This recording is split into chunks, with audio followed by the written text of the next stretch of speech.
আসসালামু আলাইকুম সম্মানিত ভিউয়ার্স। আজকে আমরা রেগুলার যেই কাজটা করি তারই ধারাবাহিকতায় আজকে আমরা চলে এসেছি কাচিসের। কাচিসের আমার খুব ক্লোজ ফ্রেন্ড, তার একটা প্রতিষ্ঠান, সেখান থেকেও কিছু বৃত্তি প্রতি বছরই আসে। আজকে তার সাথে আলাপ করবো। তো প্রথমেই জানতে চাই পুরো নামটা কি? জি, আমার নাম বশির আহমদ সরকার। আচ্ছা বশির, আমরা যেটুকু জানি স্কুলে তুমি আমাদের সাথে যখন পড়তে তখনও তুমি টপ 10 এর মধ্যে ছিলে, 2 রোল নম্বর ছিল। তো এই যে ভালো ছাত্র ছিল তখন, তো তারপর থেকে দীর্ঘদিন চাকরি দেয়, চাকরির পরে পেনশনে এসে তারপরে আবার এই যে শিক্ষার সাথে জড়ানো, এর উদ্দেশ্য কি ছিল? আসলে আমার যখন ছাত্র এসএসসি পরীক্ষা দিই, পরীক্ষা দেওয়ার পরপরই আমি ছাত্র পড়ানো শুরু করি। তখন থেকে আমার ছাত্রছাত্রীদের পড়ানো একটা আলাদা একটা মজা পেতাম এই ছাত্রছাত্রী পড়িয়ে। আর দ্বিতীয়ত কথা, আমার এলাকায় যে কাছেচার উত্তর জনপদে কোনো একটা স্কুল নেই। শুধু উত্তর জনপদে নয়, এলাহাবাদ পশ্চিম এবং দামথি পূর্ব যে জনপদ, এই এলাকাটা কোনো একটা স্কুল নেই।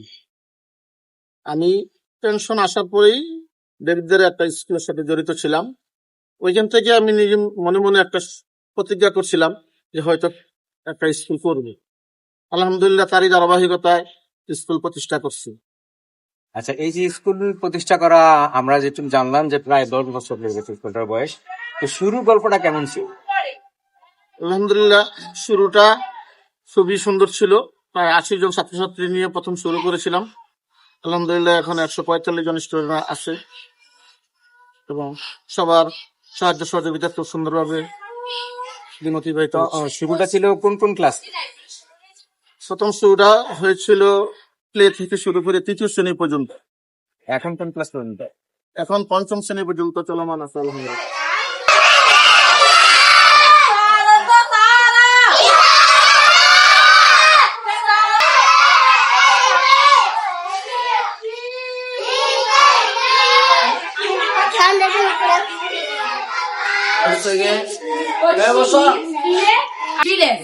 ফলস, কারণ এটা কি ঐশী কোথায় বাস অভিভাবকদের মানে এই বিষয়গুলো বোঝানো, এগুলি সত্যি কোথাও কোনো সমস্যা ছিল? না, তেমন কোনো সমস্যা হয় না। তো অভিভাবকদের বিভিন্নভাবে অনুপ্রাণিত করতে হয় এবং বিশেষ করে শিক্ষক জোগাড় করাটা একটু ডিফিকাল্ট হয়ে যায়, যেহেতু মফস্বল এরিয়া আর অল্প কম বেতনে শিক্ষক জোগাড় করা একটু ডিফিকাল্ট হয়ে যায়। আর আমি যেহেতু নিজে এই লাইনের অনেকটা আলহামদুলিল্লাহ পারদর্শী বলা যায়, তো সেজন্য আমার ক্ষেত্রে আলহামদুলিল্লাহ এখানে কোনো সমস্যা হয় না।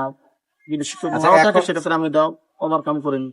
এখন আমরা যেই বিষয়টা জানতে চাইবো, ফলাফলের বিষয়টা, শুরু থেকে এ পর্যন্ত ফলাফলের ধারাবাহিকতা কেমন আছে, কোন বছর কেমন ছিল, এই পর্যন্ত বিস্তারিত বিবৃতি পাবো।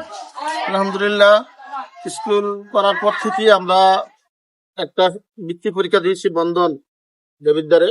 এখানে আমরা ভালো করেছি। তারপরে আমরা এলাহাবাদ ইউনিয়ন ভিত্তিক একটা অ্যাসোসিয়েশনের অধীনে বৃত্তি পরীক্ষা দিতাম।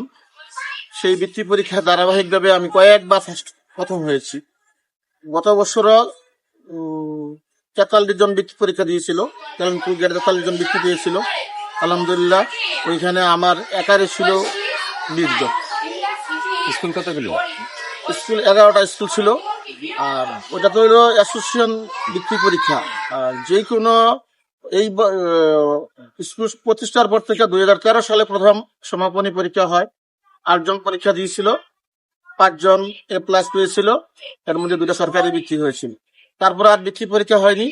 2018 সালে এরপরে বৃত্তি পরীক্ষা 2 জন দিয়েছিল, 2 জনের 2 জন ট্যালেন্ট পুল গেটে বৃত্তি পেয়েছিল। এবছর 5 জন পরীক্ষা দিয়েছে, 5 জনের মধ্যে 3 জনই জামাল গেটে বৃত্তি পেয়েছে। আচ্ছা, তাহলে আমরা যেটু জানতে পারলাম যে স্কুলের ধারাবাহিক ভাবে ভালো ফলাফল করে আসছে এই পর্যন্ত। তাহলে এই যে ধারাবাহিক ভাবে ভালো ফলাফল করার পিছনে কার কার অবদান বেশি? প্রথমেই বলতে গেলে নিজের তো নিজে বলা যায় না। আমি সবসময় এখানে স্কুল কেন্দ্রিক, যেহেতু এলাকায় থাকি, বাড়িতে থাকি, তো এখানে সবসময় স্কুল কেন্দ্রিক একটু চিন্তা ভাবনা করি এবং আমাদের টিচারদেররা তো এত অভিজ্ঞ নয়। স্বাভাবিকভাবেই একজন সরকারি স্কুলের টিচার যেহেতু বিভিন্ন প্রশিক্ষণ পেয়ে থাকে, আমাদের টিচাররা ওদের প্রশিক্ষণ পেয়ে থাকে না। আমি নিজেই ওনাদেরকে প্রতিদিন মিনিমাম 20 থেকে 30 মিনিট প্রত্যেক দিন ট্রেন আপ করে থাকে। আর তারই ধারাবাহিকতা আলহামদুলিল্লাহ টিচাররাও ভালো করতেছে। আর বাকি যেখানে যেটা গ্যাপ হওয়ার মনে হয় যে এই জায়গায় আমাদের গ্যাপ হয়ে যাচ্ছে, ওই জায়গাটায় আমি নিজে কভার করার চেষ্টা করি। ধন্যবাদ বন্ধু। সম্মানিত দর্শক, আপনারা শুনলেন এই পর্যন্ত। অনেক কিছু তুলে আনার সময় আসলে হচ্ছে না, সে কারণে আমরা খুব সংক্ষিপ্তভাবে এখানে শেষ করছি। আরো যদি সময় আমরা ভবিষ্যতে পাই তাহলে আরো ব্যাপকভাবে তার এই কেসটা তুলে আনবো। তার জীবন অনেক কষ্ট করে সে আজকে এই পর্যন্ত এসেছে। নিজে নিজে পড়ালেখা করতো, তার প্রাইভেট টিউটর ছিল না এবং তার বাবাও ছিল না। সে নিজের চেষ্টায় আজকে এই অবস্থানে আসা। অনেক বড় গল্প। আজকে আসলে সময়ের অভাবে আমরা সেটা আনতে পারলাম না। আমরা আশা করছি আবার কোনো একদিন আপনাদের সামনে সেই বিস্তারিত তুলে আনবো। ধন্যবাদ সবাইকে। আজকে এখানে এই পর্যন্তই। ধন্যবাদ। আসসালামু আলাইকুম।